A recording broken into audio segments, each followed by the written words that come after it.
বৰাবৰ মহাভাৰতৰ পঞ্চপাণ্ডৱক এজন অসুৰে পৰাজিত কৰিছিল। আপোনালোকে জানেনে, যি পাণ্ডৱক কোনেও পৰাজিত কৰিব নোৱাৰে বা কাৰোৱে আগত পৰাজিত নহয়, সেই পাণ্ডৱক অসুৰে পৰাজিত কৰিছিল। তেনেহ'লে আহকচোন জানো, কোন অসুৰৰ হাতত পাণ্ডৱ পৰাজিত হৈছিল। এই কথা জানিবলৈ হ'লে আমি পাণ্ডৱৰ বনবাসৰ কথা জানিব লাগিব। যেতিয়া পাশা খেলত পাণ্ডৱে ৰাজ্য ধন আদি কৰি সকলোবোৰ হেৰুৱাইছিল, তেতিয়া কৌৰৱ অধিপতি দুৰ্যোধনে পাণ্ডৱক 12 বছৰ বনবাস আৰু এবছৰ অজ্ঞাতবাস দিছিল। 12 বছৰ বনবাস থাকিবলৈ পাণ্ডৱে গোদাৱৰী নদীৰ পাৰত পত্ৰগৃহ সাজি আছিল। এনেকৈ পাণ্ডৱে বহুদিন পাৰ কৰিছিল। এদিন ধৰ্মৰাজ যুধিষ্ঠিৰে ভাগৱত শ্ৰৱণ কৰিবলৈ মুনিৰ আশ্ৰমত গৈছিল।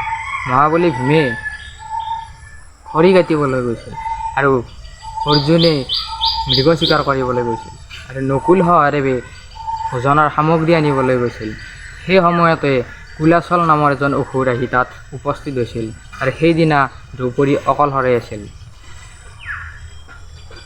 কুলাচলে দ্ৰৌপদীৰ ৰূপ দেখি দ্ৰৌপদীক নিজৰ ৰাণী কৰি বিবাহ কৰিব বিচাৰিছিল।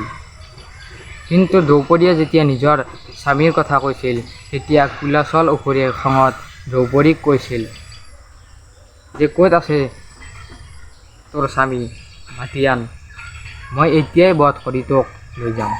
দ্ৰৌপদীৰ মাত শুনি পাণ্ডৱে দৌৰি আহিছিল। দ্ৰৌপদীয়ে কুলাচলৰ কথা সকলোবোৰ বিৱৰি কৈছিল। কুলাচলৰ এনে কথা শুনি পাণ্ডৱ খঙত যুদ্ধ আৰম্ভ কৰিছিল আৰু অসুৰৰ লগত। কিন্তু পাণ্ডৱক অসুৰে পৰাজিত কৰি মাৰি পেলাইছিল আৰু পাণ্ডৱক মাৰি দ্ৰৌপদীক লৈ যাবলৈ অসুৰে আগবাঢ়ি আহিছিল।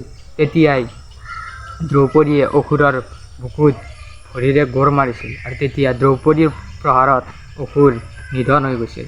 আৰু তেতিয়া ভগৱান শ্ৰীকৃষ্ণই আহি পঞ্চপাণ্ডৱক জীয়াই দিছিল। আৰু তেতিয়া যুধিষ্ঠিৰে সুধিছিল যে, হে প্ৰভু শ্ৰী, আমাৰ হাতত কুলাচল অসুৰৰ নিধন নহয়, দ্ৰৌপদীৰ হাতত কিয় নিধন?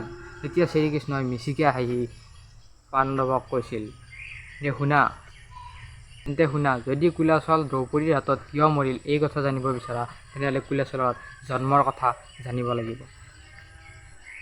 যেতিয়া স্বৰ্গত দেৱগণে যজ্ঞ পাতিছিল, সেই যজ্ঞৰ ধোঁৱাৰ পৰা অসুৰৰ জন্ম হৈছিল।